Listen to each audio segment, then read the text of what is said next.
ओम शांति। 17 अगस्त 2024। बाबा के महावाक्य। मीठे बच्चे, विनाशी शरीरों से प्यार न करके अविनाशी बाप से प्यार करो तो रोने से छूट जाएंगे। प्रश्न। अनराइटियस प्यार क्या है और उसका परिणाम क्या होता है? उत्तर। विनाशी शरीरों में मोह रखना अनराइटियस प्यार है। जो विनाशी चीजों में मोह रखते हैं वह रोते हैं। देह अभिमान के कारण रोना आता है। सतयुग में सब आत्म अभिमानी हैं, इसलिए रोने की बात ही नहीं रहती। जो रोते हैं वह खोते हैं। अविनाशी बाप की अविनाशी बच्चों को अब शिक्षा मिलती है, देही अभिमानी बनो तो रोने से छूट जाएंगे। ओम शांति। यह तो बच्चे ही जानते हैं कि आत्मा अविनाशी है और बाप भी अविनाशी है, तो प्यार किसको करना चाहिए? अविनाशी आत्मा को। अविनाशी को ही प्यार करना है। विनाशी शरीर को थोड़ी प्यार करना चाहिए। सारी दुनिया विनाशी है, हर एक चीज विनाशी है। ये शरीर विनाशी है, आत्मा अविनाशी है। आत्मा का प्यार अविनाशी होता है। आत्मा कभी मरती नहीं। उसको कहा जाता है राइटियस। बाप कहते हैं तुम अनराइटियस बन गए हो। वास्तव में अविनाशी का अविनाशी के साथ प्यार होना चाहिए। तुम्हारा प्यार विनाशी शरीर के साथ हो गया है, इसलिए रोना पड़ता है। अविनाशी के साथ प्यार नहीं है। विनाशी के साथ प्यार होने से रोना पड़ता है। अभी तुमको अपने को अविनाशी आत्मा समझते हो तो रोने की बात नहीं, क्योंकि आत्म अभिमानी है। तो बाप अब तुम बच्चों को आत्म अभिमानी बनाते हैं। देह अभिमानी होने से रोना होता है। विनाशी शरीर पिछाड़ी रोते हैं। समझते भी हैं आत्मा मरती नहीं है। बाप कहते हैं अपने को आत्मा समझो। तुम अविनाशी बाप के बच्चे अविनाशी आत्मा हो। तुमको रोने की दरकार नहीं। आत्मा एक शरीर छोड़ जाए दूसरा पाठ बजाती है। ये तो खेल है। तुम शरीर में ममत्व क्यों रखते हो? देह सहित देह के सब संबंधों से बुद्धि योग तोड़ो। अपने को अविनाशी आत्मा समझो। आत्मा कभी मरती नहीं। गायन भी है, जो रोया सो खोया। आत्म अभिमानी बनने से ही लायक बन जाएंगे। तो बाप आकर देह अभिमानी से आत्म अभिमानी बनाते हैं। कहते हैं तुम कैसे भूले हुए हो। जन्म जन्मांतर तुमको रोना पड़ा है। अब फिर से तुमको आत्म अभिमानी बनने की शिक्षा मिलती है। फिर तुम कभी रोएंगे ही नहीं। यह है रोने वाली दुनिया, वह है हंसने की दुनिया। यह दुख की दुनिया, वह सुख की दुनिया। बाप बहुत अच्छी रीति से शिक्षा देते हैं। अविनाशी बाप की अविनाशी बच्चों को शिक्षा मिलती है। वह देह अभिमानी है तो देह को ही देख शिक्षा देते हैं, तो देह की याद आने से रोते हैं। देखते भी है शरीर खत्म हो गया, फिर उनको याद करने से क्या फायदा। मिट्टी को याद किया जाता है क्या? अविनाशी चीज ने जाकर दूसरा शरीर लिया।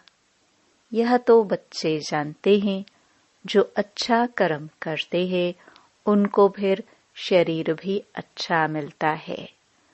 कोई को खराब रोगी शरीर मिलता है, वह भी कर्मों अनुसार है। ऐसा नहीं कि अच्छा कर्म किया है तो ऊपर चले जाएंगे। नहीं, ऊपर तो कोई जा नहीं सकते। अच्छे कर्म किए हैं तो अच्छा कहलाएंगे, जन्म अच्छा मिलेगा, फिर भी नीचे तो उतरना ही है।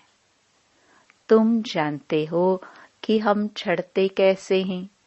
भल अच्छे कर्मों से कोई महात्मा बनेगा, फिर भी कला तो कम होती ही जाएगी। बाप कहते हैं फिर भी ईश्वर को याद कर अच्छा कर्म करते हैं तो उनको अल्पकाल क्षण भंगुर सुख देता हूँ। फिर भी सीढ़ी नीचे तो उतरना ही है। नाम करके अच्छा हो। यहाँ तो मनुष्य अच्छे बुरे कर्मों को भी नहीं जानते हैं। रिद्धि सिद्धि वालों को कितना मान देते हैं। उन्हों के पिछाड़ी मनुष्य जैसे हैरान होते हैं। है तो सारा अज्ञान। समझो कोई इनडायरेक्ट दान पुण्य करते हैं, धर्मशाला हॉस्पिटल बनाते हैं, तो दूसरे जन्म में उसका एवजा जरूर मिलता है। बाप को याद करते हैं, भल गालियां भी देते हैं, तो भी मुख से भगवान का नाम कहते हैं। बाकी अनजान होने कारण जानते कुछ नहीं। भगवान को याद कर रुद्र पूजा करते हैं। रुद्र को भगवान समझते हैं। रुद्र यज्ञ रचते हैं। शिव व रुद्र की पूजा करते हैं। बाप कहते हैं मेरी पूजा करते हैं, परंतु बेसमझी से क्या क्या बनाते हैं, क्या क्या करते हैं। जितने मनुष्य उतने उन्हों के गुरु हैं। झाड़ में नए नए पत्ते, टाल टालियां आदि निकलते हैं तो वह कितना शोभते हैं। सतोगुणी होने के कारण उनकी महिमा होती है। बाप कहते हैं कि यह दुनिया है ही विनाशी चीजों को प्यार करने वाली। कोई कोई का बहुत प्यार होता है तो मोह में जैसे पागल बन जाते हैं। बड़े बड़े सेठ लोग मोहवश पागल हो जाते हैं। माताओं को ज्ञान न होने कारण विनाशी शरीर पिछाड़ी विधवा बन कितनी रोती, याद करती रहती हैं। अभी तुम अपने को आत्मा समझ दूसरे को भी आत्मा देखते हो तो जरा भी दुख नहीं होता। पढ़ाई को सोर्स ऑफ इनकम कहा जाता है। पढ़ाई में एम ऑब्जेक्ट भी होती है, परंतु वह है एक जन्म के लिए। गवर्नमेंट से पगार मिलता है, पढ़कर धंधा धोरी करते हैं, तब पैसे आदि मिलते हैं। यहाँ तो फिर बात ही नहीं है। तुम अविनाशी ज्ञान रत्नों से झोली कैसे भरते हो? आत्मा समझती है कि बाबा हमको अविनाशी ज्ञान खजाना देते हैं। भगवान पढ़ाते हैं तो जरूर भगवान भगवती ही बनाएंगे, परंतु वास्तव में इन लक्ष्मी नारायण को भगवान भगवती समझना रॉन्ग है। अभी तुम बच्चे जानते हो। ओहो, जब हम देह अभिमानी हो जाते हैं तो हमारी बुद्धि कितनी डिग्रेड हो जाती है, जैसे जानवर बुद्धि बन जाते हैं। जानवरों की सेवा भी बहुत अच्छी होती है, मनुष्यों के तो कुछ भी नहीं। रेस के घोड़ों आदि की कितनी संभाल होती है, यहाँ के मनुष्यों की देखो क्या हालत है। कुत्ते को कितना प्यार से संभालते हैं, चाटते रहते हैं, साथ में सुलाते भी हैं। देखो दुनिया का क्या हाल हो गया है। वहां सतयुग में यह धंधा होता नहीं। तो बाप कहते हैं, बच्चों, तुमको माया रावण ने अनराइटियस बना दिया है। अनराइटियस राज्य है ना। मनुष्य अनराइटियस तो सारी दुनिया भी अनराइटियस हो जाती है। राइटियस और अनराइटियस दुनिया में देखो फर्क कितना है। कलयुग की हालत देखो क्या है। मैं स्वर्ग स्थापन कर रहा हूँ तो माया भी अपना स्वर्ग दिखाती है, टेम्पटेशन देती है। आर्टिफिशियल धन कितना है, समझते हैं हम यहाँ ही स्वर्ग में बैठे हैं। स्वर्ग में थोड़े ही इतने ऊंचे 100 मंजिल के मकान आदि होते हैं। कैसे कैसे मकान सजाते हैं। वहां तो डबल स्टोरी के भी मकान नहीं होते। मनुष्य ही बहुत थोड़े होते हैं। इतनी जमीन तुम क्या करेंगे। यहाँ जमीन के पिछाड़ी कितना लड़ते झगड़ते हैं।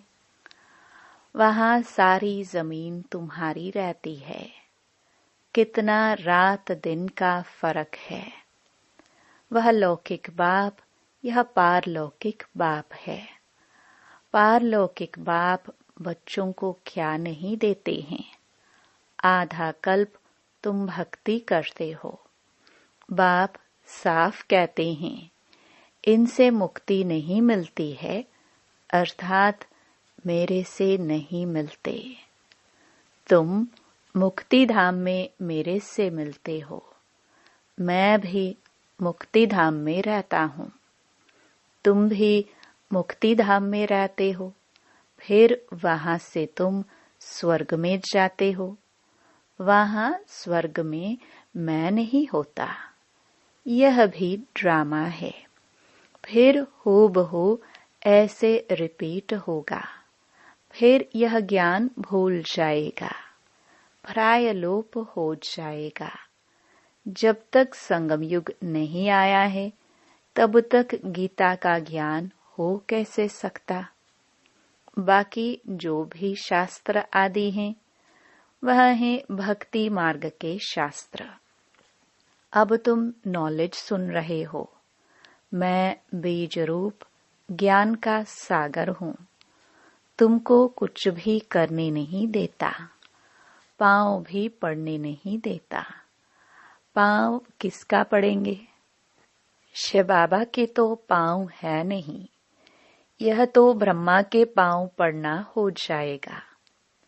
मैं तो तुम्हारा गुलाम हूँ। उनको कहते हैं निराकारी, निरहंकारी। सो भी जब वह एक्ट में आए तब तो निरहंकारी कहाँ जाए। बाप तुमको अथाह ज्ञान देते हैं। यह है अविनाशी ज्ञान रत्नों का दान। फिर जो जितना लेवे। अविनाशी ज्ञान रत्न लेकर फिर औरों को दान करते जाओ। इन रत्नों के लिए ही कहा जाता है, एक एक रत्न लाखों का है। कदम कदम पर पदम देने वाला तो एक ही बाप है। सर्विस पर बड़ा अटेंशन चाहिए। तुम्हारा कदम है याद की यात्रा का, उनसे तुम अमर बन जाते हो। वहां मरने आदि का फिक्र होता नहीं। एक शरीर छोड़ दूसरा लिया। मोहजीत राजा की कथा भी सुनी होगी। यह तो बाप बैठ समझाते हैं। अब बाप तुमको ऐसा बनाते हैं। अभी की ही बातें हैं। रक्षाबंधन का पर्व भी मनाते हैं। यह कब की निशानी है? कब भगवान ने कहा कि पवित्र बनो? यह मनुष्यों को क्या पता कि नई दुनिया कब, पुरानी दुनिया कब होती है? ये भी किसको पता नहीं। इतना कहते हैं कि अभी कलयुग है। सतयुग था, अभी नहीं है। पुनर्जन्म को भी मानते हैं। 84 लाख कह देते हैं तो जरूर पुनर्जन्म हुआ ना। निराकार बाप को सब याद करते हैं। वह है सब आत्माओं का बाप। वही आकर समझाते हैं। देहधारी बापू तो बहुत हैं। जानवर भी अपने बच्चों के बापू है। उनके लिए तो ऐसा नहीं कहेंगे कि जानवरों का बाप। सतयुग में कोई कुछ किचड़ पट्टी होती नहीं। जैसा मनुष्य वैसा फर्नीचर होता है। वहां पंछी आदि भी फर्स्ट क्लास खूबसूरत होते हैं। सब अच्छी अच्छी चीजें होंगी। वहां फल कितना स्वीट बड़े होते हैं। फिर वह सब कहाँ चला जाता है? स्वीट से निकल कड़वाहट आ जाती है।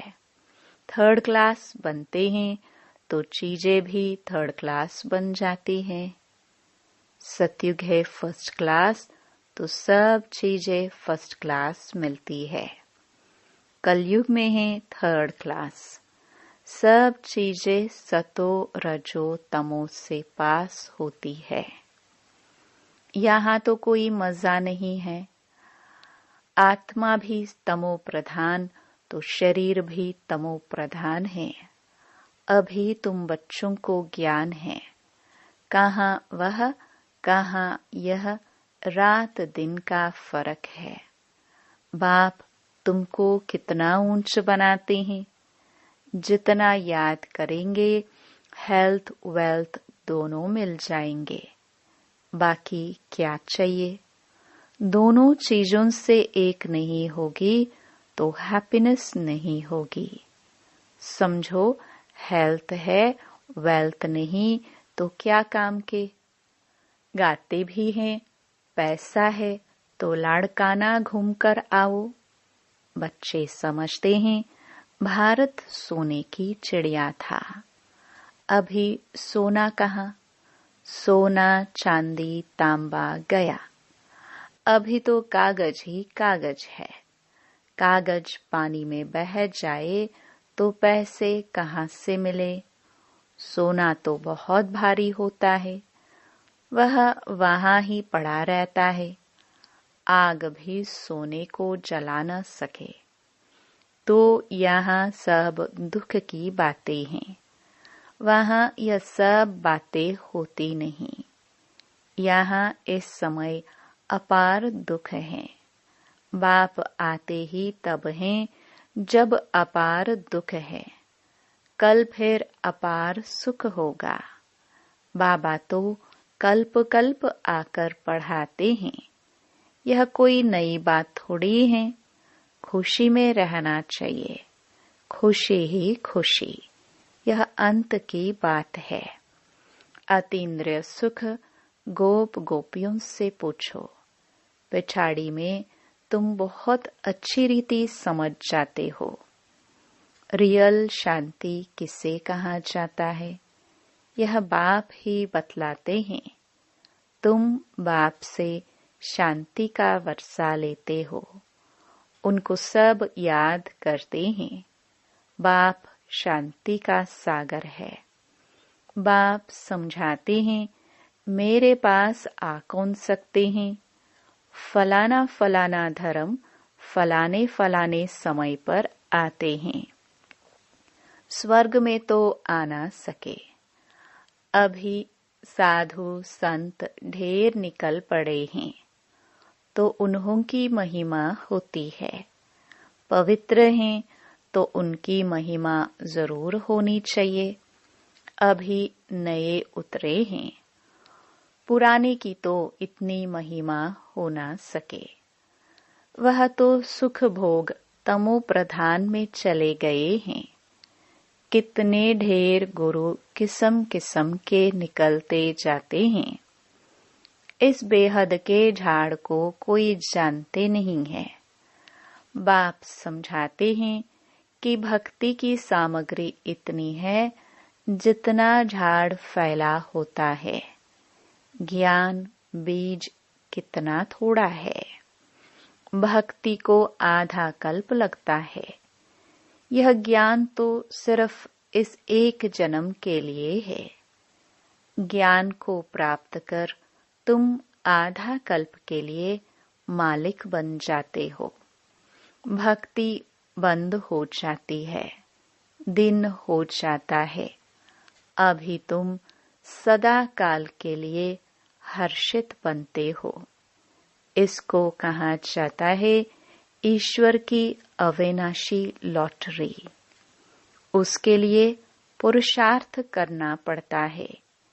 ईश्वरीय लॉटरी और आसुरी लॉटरी में कितना फर्क होता है। अच्छा, मीठे मीठे सिखिलदे बच्चों प्रति मात पिता बाप दादा का याद प्यार और गुड मॉर्निंग। रूहानी बाप की रूहानी बच्चों को नमस्ते। धारणा के लिए मुख्य सार। पहला, तुम्हारे याद के हर कदमों में पदम है। इससे ही अमर पद प्राप्त करना है। अविनाशी ज्ञान रत्न जो बाप से मिलते हैं, उनका दान करना है। दूसरा, आत्म अभिमानी बन अपार खुशी का अनुभव करना है। शरीरों से मोह निकाल सदा हर्षित रहना है। मोह जीत बनना है। वरदान, हर घड़ी को अंतिम घड़ी समझ सदा रूहानी मौज में रहने वाली विशेष आत्मा भव। संगम युग रूहानी मौजों में रहने का युग है। इसलिए हर घड़ी रूहानी मौज का अनुभव करते रहो।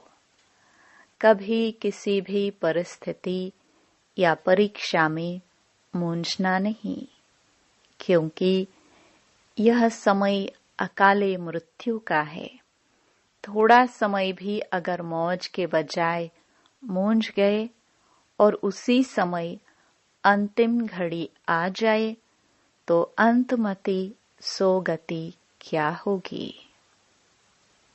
इसलिए एवर रेडी का पाठ पढ़ाया जाता है। एक सेकंड भी धोखा देने वाला हो सकता है। इसलिए स्वयं को विशेष आत्मा समझकर हर संकल्प, बोल और कर्म करो और सदा रूहानी मौज में रहो। स्लोगन, अचल बनना है तो व्यर्थ और अशुभ को समाप्त करो। ओम शांति।